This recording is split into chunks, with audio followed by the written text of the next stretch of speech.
इस बार समंदर से वार मुमकिना भारतीय हमले के शवाहिद मिल गए। DG ISPR lieutenant general Ahmed Sharif Chaudhry की सहाफियों से गुफ्तगू।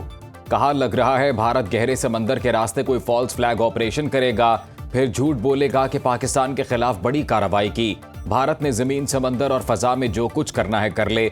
इस बार जवाब पहले से शदीद मिलेगा। हम मुकम्मल तौर पर अलर्ट हैं। पाकिस्तान अपनी सरहदों और अवाम की हिफाजत के लिए तैयार है। डीजी ISPR ने कहा, अमरीका को अपनी सरजमीन से अफगानिस्तान पर हमलों की इजाजत नहीं दी। अफगान मीडिया भारतीय मीडिया के साथ मिलकर फेक न्यूज और वीडियोस फैला रहा है। दहशतगर्दों से कभी बात नहीं होगी। अफगान तालिबान दोहा मुआहिदे पर अमल नहीं कर रहे। दोहा और इस्तांबुल मुज़ाकरात का वाहिद एजेंडा सरहद पार दहशतगर्दी का खात्मा था। अफगानिस्तान की शराइत मायने नहीं रखती। दहशतगर्दी का खात्मा अहम है। पाकिस्तान में अफगानिस्तान से होने वाली दहशतगर्दी में अफगान फौज के सिपाही भी मुलव्विस हैं। मुज़ाकरात से मसला हल ना हुआ तो फिर हम इसे खुद हल करने की कोशिश करेंगे।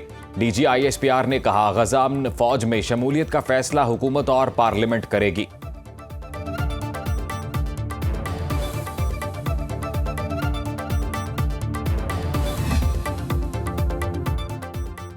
फौज को सियासत से दूर रखा जाए। फौज सियासत में नहीं उलझना चाहती। DG ISPR lieutenant general Ahmed Sharif Chaudhry का कहना है, खैबर पख्तूनख्वा में गवर्नर राज लगाने का इख्तियार हुकूमत का है। सुहेल अफरीदी खैबर पख्तूनख्वा के वज़ीर आला हैं। हमारी कोई जाती पसंद और नापसंद नहीं है। पब्लिक सर्वेंट होने के नाते किसी पर इल्जाम नहीं लगा सकते। अहमद शरीफ चौधरी की सहाफियों से गुफ्तगू कहते हैं, खैबर पख्तूनख्वा में दहशतगर्दी का नार्को इकोनॉमी से ताल्लुक है। सियासी जराइम पेशा और दहशतगर्द ग्रुप मुल्क में जराइम और स्मगलिंग रोकने में रुकावट हैं। खैबर पख्तूनख्वा में मकामी सियासतदान और लोग भी पोस्त की काश्त में मसरूफ हैं। ये पोस्त अफगानिस्तान जाती है। अफगानिस्तान में फिर इस पोस्त से आइस और दीगर मुनशियात बनाई जाती है। सरहदी इलाकों में मारे गए दहशतगर्दों में बड़ी तादाद अफगान शहरियों की थी। अफगान तालिबान BLA और खारजियों के ठिकानों को बॉर्डर एरिया से रिहायशी इलाकों में मुंतकिल कर रहे हैं ताकि दहशतगर्दों को ह्यूमन शील्ड फराहम की जा सके। पाक सरजमीन को दहशतगर्दों से पाक करने का मिशन। रवा साल 62,113 इंटेलिजेंस बेस्ड ऑपरेशंस किए गए। सिक्योरिटी ज़राए के मुताबिक यौमिया औसतन 208 ऑपरेशंस में 1,667 दहशतगर्द हलाक किए जा चुके हैं। दहशतगर्दी के 4,373 वाक़यात रिकॉर्ड किए गए, जिनमें 1,073 अफराद शहीद हुए। शहदा में पाक फौज के 584 अफसरान और एहलकार शामिल। दीगर कानून नाफिज करने वाले इदारों के 133 एहलकारों ने जामे शहादत नोश किया। खैबर पख्तूनख्वा में दहशतगर्दी के सबसे ज्यादा 514 वाक़यात हुए, 198 शहादतें रिपोर्ट। पाक फौज और FC के 36 जवान शहीद, 138 जख्मी हुए। 12 आम शहरियों ने भी जामे शहादत नोश किया, 11 जख्मी हुए। सिक्योरिटी फोर्सेस के ऑपरेशंस में 77 दहशतगर्द मारे गए।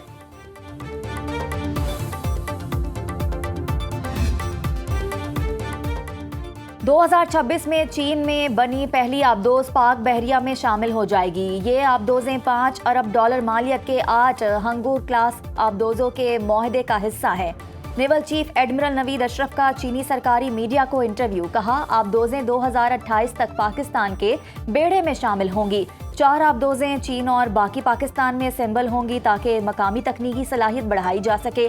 ये आबदोजें बहरे अरब और बहरे हिंद में पाकिस्तान की निगरानी और दिफाई सलाहियत बढ़ाएंगी।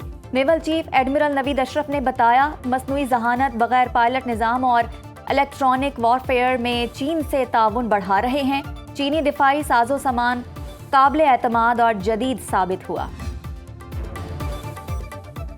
अमरीका, चीन, सऊदी अरब और दुबई के साथ ताल्लुकात में बेहतरी आ रही है। वज़ीर दिफा ख्वाजा आसिफ का तकरीब से खिताब।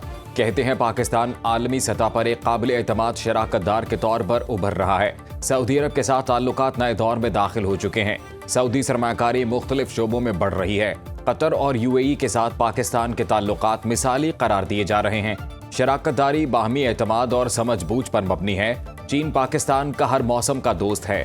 पाकिस्तान और चीन CPEC फेज 3 पर काम तेज करने के लिए पुरअज़्म है। पाकिस्तान तुर्की और ईरान के साथ ताल्लुकात मजीद मजबूत बना रहा है।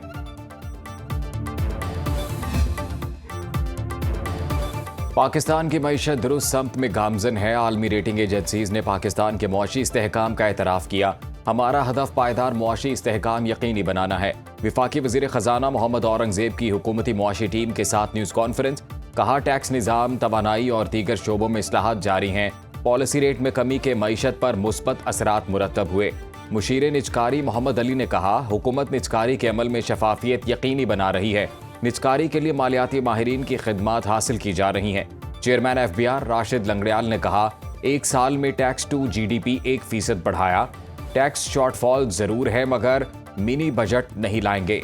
FBR को मजीद टैक्स लगाने की जरूरत नहीं। ज़राए के मुताबिक FBR आमदन छुपाने वालों की निशानदही के बाद कार्रवाई करेगा।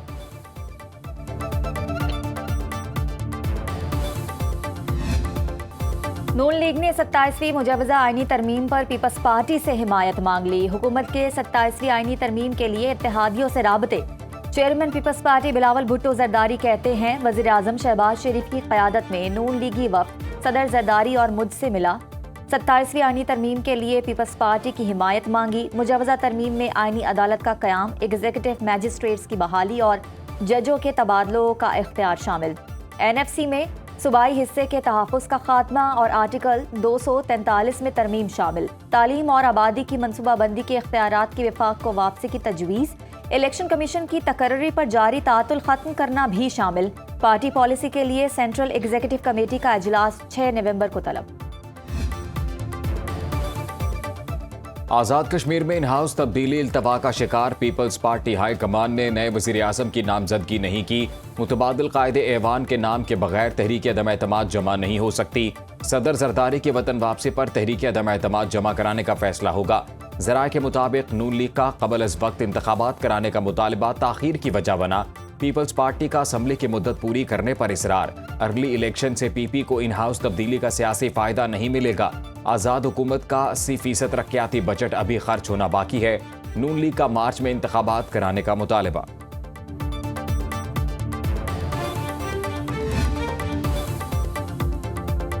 बलूचिस्तान में इंतजामी हदूद का असर नौ तयन करने का फैसला। वसाइल का शफाफ और दुरुस्त इस्तेमाल अव्वलीन तरजीह है।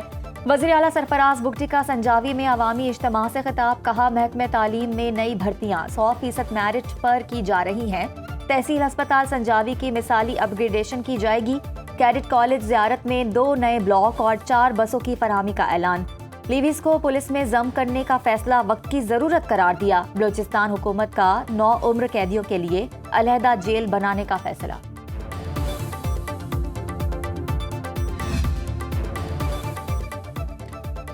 तरक्की का सफर ना रोका जाता तो हम दुनिया की 7वीं बड़ी मईशत होते। विफाकी वज़ीर एहसन इकबाल का एक्सपो सेंटर कराची में मैरी टाइम एक्सपो की इफ्तिताही तकरीब से खिताब, कहा, पाकिस्तान दुनिया के लिए समंदरी ट्रेड रूट साबित होगा। हमें समंदरी हयात के तहफ़्फ़ुज़ के लिए मज़ीद काम करना होगा। पाकिस्तान का महल वक़ू इसे दुनिया में मुनफरिद बनाता है। तवानाई, IT और मादनियात में सरमायाकारी के बेपनाह मौक़े हैं।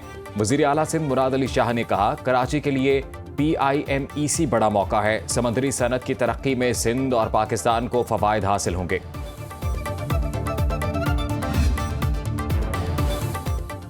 महंगाई में इजाफे की रफ्तार हर माह तेज होती जा रही है। अक्टूबर में अफराते ज़र 6.2% से तजावुज़ कर गई। हुकूमत ना खाने पीने की अशिया की कीमतें कंट्रोल कर सकी, ना ही तालीम और सेहत के अखराजात काबू में आए।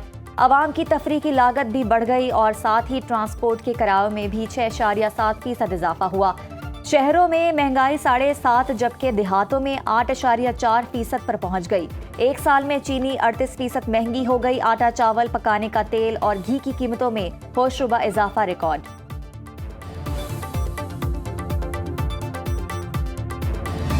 पाकिस्तानी अवाम रुल गई है। पाकिस्तान के अवाम रो रहे हैं, भूखे मर रहे हैं इस वक्त लोग। अब देखें ज़रा, लोगों में जाके देखें, आपको पता चलेगा। चीनी का रेट गवर्नमेंट ने 172 या 175 का ऐलान किया हुआ है, लेकिन यहाँ पे मार्केट में जहाँ भी जाओ 210, 220, 230 तक ही मिलता है। चीनी की कीमत बढ़ती जा रही है, गरीब आदमी तो खा ही नहीं सकता, समझ आई ना। प्राइस कंट्रोल कमेटियां चीनी के सरकारी निर्ख पर अमल दरामद में नाकाम। लाहौर में चीनी 200 से 220 रुपए किलो फरोख्त। सरगोदा में चीनी 220 से 250 रुपए किलो तक जा पहुंची। फैसलाबाद में चीनी 190 रुपए किलो बिकने लगी। पेशावर में चीनी के 200 रुपए किलो दाम वसूल। हैदराबाद आम मार्केट में चीनी 185 रुपए किलो दस्तयाब। कराची में चीनी की सरकारी कीमत 179 रुपए किलो मुकर्रर।